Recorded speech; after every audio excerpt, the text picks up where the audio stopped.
कई दिन से मेरे पास एक कमेंट आ रहा था कि सर आप माउदिंग पे वीडियो बनाइए। वेल, इसको मैंने डिले इसलिए किया था बिकॉज एक्चुअली मुझे लगता है कि ये एक बहुत कंफ्यूजिंग टॉपिक है। मगर फाइनली पेरेंट्स, मैं आप लोगों के लिए ये वीडियो लेकर आया हूँ।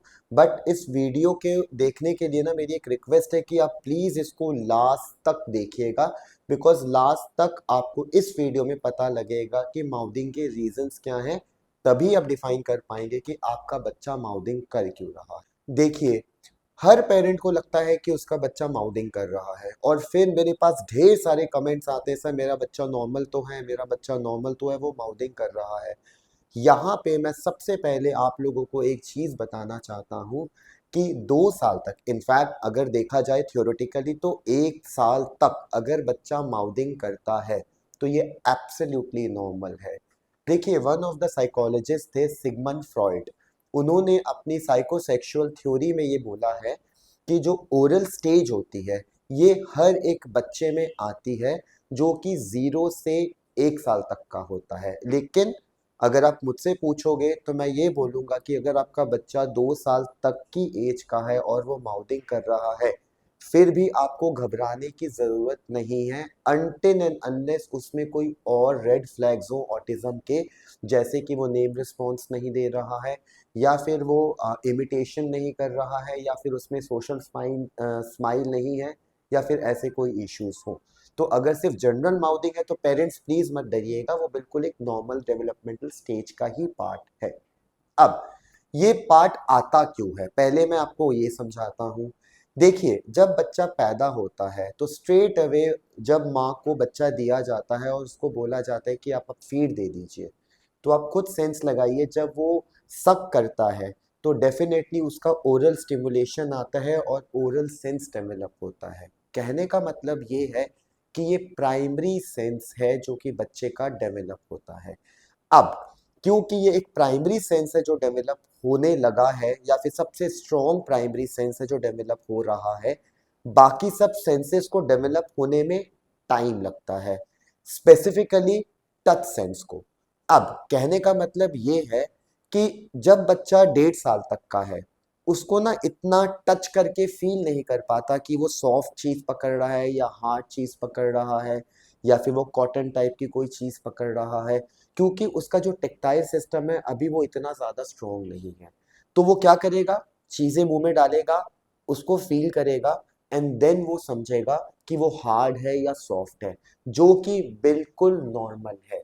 इसे हम कहते हैं बेसिकली ओरल एक्सप्लोरेशन। अब जैसे जैसे वो डेवलप कर रहा है, उसका टेक्टाइल सिस्टम स्ट्रांग हो रहा है, उसके बाकी सारे सेंसरी सिस्टम स्ट्रांग हो रहे हैं, तो आप देखेंगे कि उसकी ओरल फिक्सेशन फेड आउट हो जाती है। तो ये यूजुअली मैं पेरेंट्स आपको ये बोलूंगा कि 2 साल तक का अगर आपका बच्चा है तो आपको डरने की जरूरत नहीं है, अगर रेड फ्लैग्स वो ऑटिज्म के नहीं दिखा रहा तो। अब हम बात करते हैं, 2 साल बच्चे की एज क्रॉस हो चुकी है और उसमें कोई और साइन एंड सिम्टम्स भी दिख रहे हैं। तो उस केस में, जैसे सिंपली अगर मैं बताऊं, मैं ऑटिज्म या किसी भी स्पेशल नीड बच्चे की मैं बात करूं, तो उस स्टेज में किया क्या जाए। देखिए, ये भी बहुत इंटेंसिवली देखने वाली चीज है कि बच्चा माउदिंग कर क्यों रहा है। ऑब्वियसली सबसे पहले मैं आप लोगों को ये बताऊंगा कि वन ऑफ द रीजंस होता है सेंसरी ओवरलोड। सेंसरी ओवरलोड का मतलब है कि कोई ऐसा सेंसरी सिस्टम जो कि ऑब्वियसली एनवायरनमेंट में एक नॉर्मल हो, लेकिन मेरे लिए वो बहुत ज़्यादा स्टिमुलेटेड है। तो उस केस में होता क्या है कि जब मैं कम्युनिकेशन इतना स्ट्रांग नहीं है, तो अगर सपोजिटली अगर मैं आपको एग्जांपल दूं, तो आपने बच्चे का नाम लिया और वो ऑडिटरी सेंसिटिव है, तो वो कहीं ना कहीं डर गया और उसने अपने आप को बाइट कर लिया। अब पेरेंट्स अगेन यहाँ पे ना ये वाले बिहेवियर्स को भी पेरेंट्स या कई थेरेपिस्ट माउदिंग का नाम देते हैं। ये माउदिंग बिल्कुल भी नहीं है। तो अगर बच्चा अपने आप को बाइट कर रहा है या फिर बच्चा आपको बाइट कर रहा है, आपको सबसे पहले देखना है कि रीजन क्या है। वन ऑफ द रीजंस, जैसे मैंने आपको बोला है कि सेंसरी ओवरलोड हो सकता है। सेकेंड रीजन जो हो सकता है वो हो सकता है रिफ्यूजल। कई बार क्या होता है कि as a parent, as a therapist, हम बहुत ज्यादा ओवर एम्बिशियस हो जाते हैं, और जब बच्चा नहीं करना चाहता काम, हम जबरदस्ती उसको कराने लग जाते हैं, जिसमें वो साफ अपना रिफ्यूजल दिखाता है। Now one of the ways refusal दिखाने का होता है कि मैं अगर आपको बाइट करता हूं तो इससे मैं बता सकता हूं कि ये जो चीज आप मुझे करा रहे हो या ये जो चीज आप मेरे पास लेकर आए हो, I am not interested in it, और मैं इसको कंप्लीटली रिफ्यूजल कर रहा हूं। तो अगर ऐसा कोई इशू है तो ये माउथिंग में नहीं आएगा। अब मैं थर्ड चीज की बात करूंगा। अब यहाँ पे मैं स्पेसिफिकली बात करूंगा जब बच्चा, कई बार बच्चा अपनी पेरेंट्स के आंखों के आगे आके अपने आप को बाइट करता है, या फिर कई बार थेरेपिस्ट के पास जाता है, उसको देखता है और उसको बाइट करता है।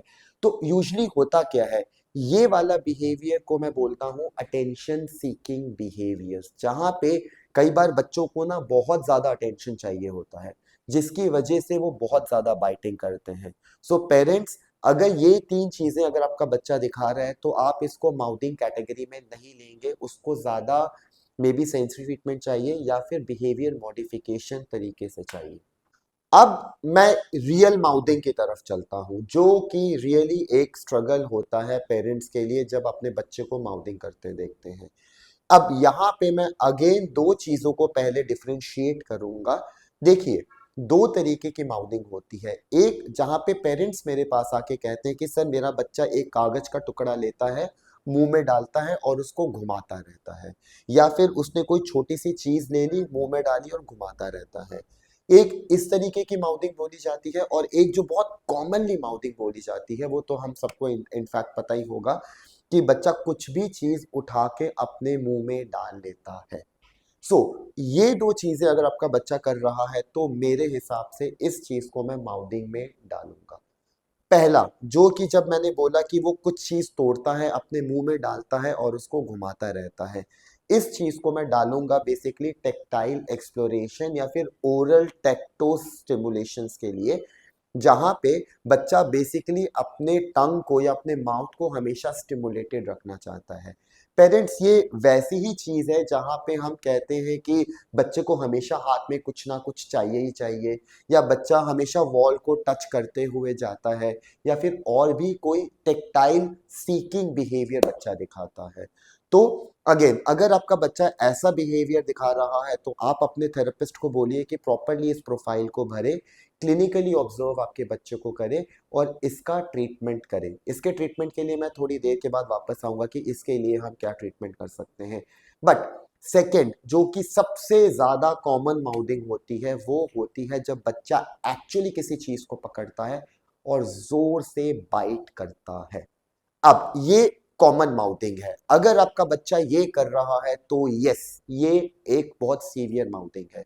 तो अब यहाँ पे सबसे इंपॉर्टेंट चीज जो मैं यहाँ पे बताऊंगा वो ये है कि जब अगर बच्चा मुंह में चीजें डाल रहा है और आप देखते हैं कि बहुत जोर से प्रेस कर रहा है, वो जोर से प्रेस कर रहा है और आपको लगता है कि ये ना किसी तरीके से एक प्रेशर को क्रेव कर रहा है, उसको क्रेविंग हो रही है प्रेशर की, तो सिंपली आप इसको प्रोप्रियोसेप्टिव नीड में डालेंगे, या फिर उसको कहीं ना कहीं प्रेशर सीक करना है।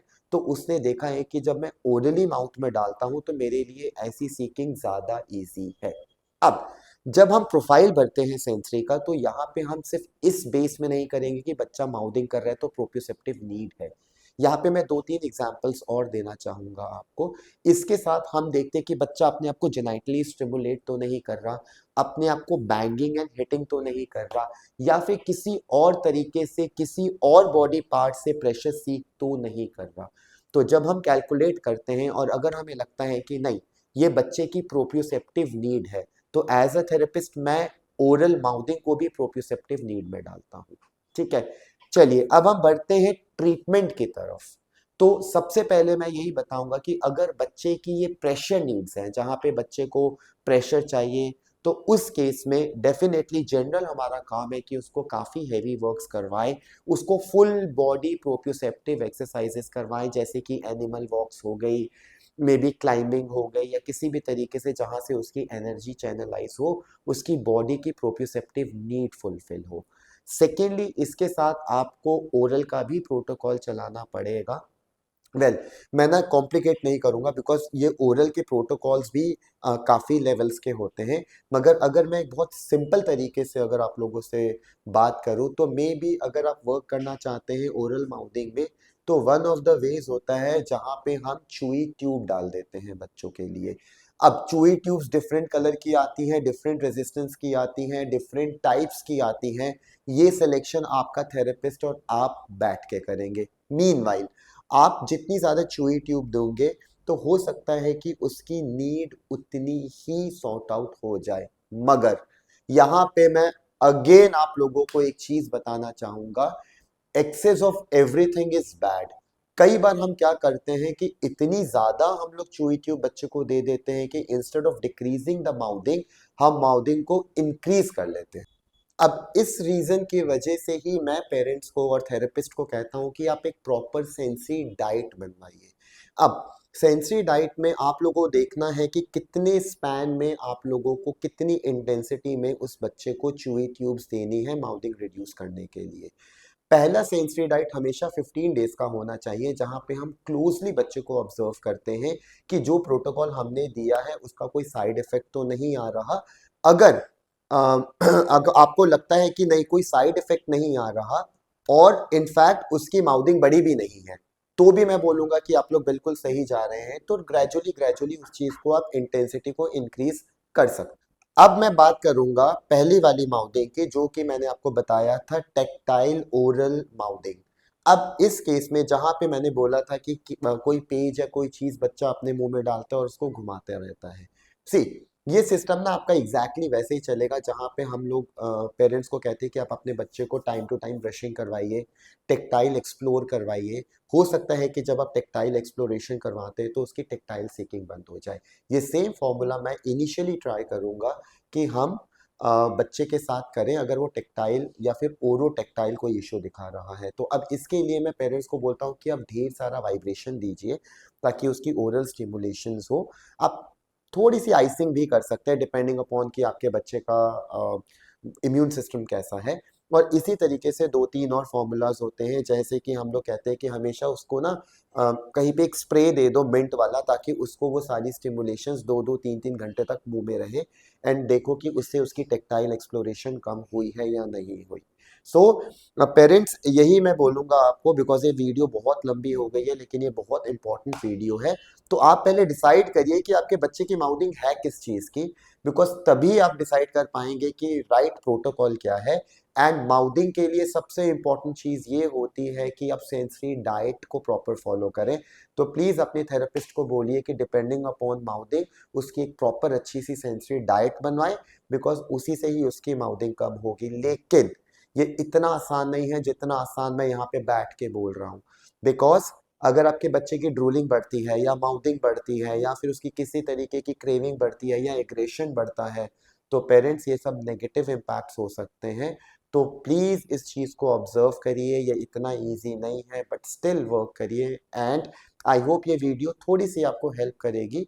एंड प्लीज इस वीडियो को जितना आप स्प्रेड कर सकते हैं ताकि बाकी पेरेंट्स को भी मिले, वो भी एजुकेट हो और समझे कि माउथिंग को रिड्यूस कैसे करना है।